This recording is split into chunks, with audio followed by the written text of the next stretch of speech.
where we stayed in Hong Kong for D3N. Pagpasok nyo, nasa kanan yung mga switches, sa kaliwa naman yung bathroom. May mirror, hot and cold shower. Sobrang modern at linis ang CR nila.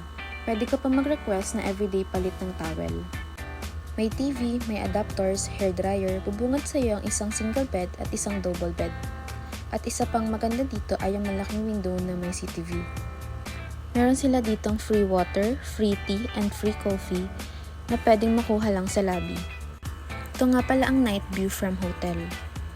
Sobrang convenient nito dahil 2 minutes walk lang siya sa K11 Art Mall, 10 minutes walk naman sa mga attractions like Avenue of Stars.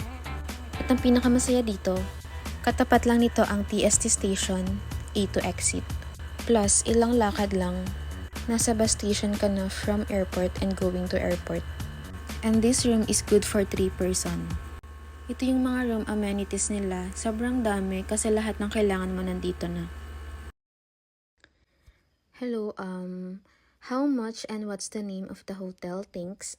Para sa mga nag-a-ask po kung anong name ng hotel, this is Haiji House located at Nathan Road, Tsim Sha Tsui. Nakuha namin yung hotel na triple room for only 680 HKD. Around 4,800 in the Philippine peso. Almost 5K per night siya. You can book here sa Agoda but kami, nag-direct booking kami sa kanila. The earlier you book, the cheaper price you get. Thank you!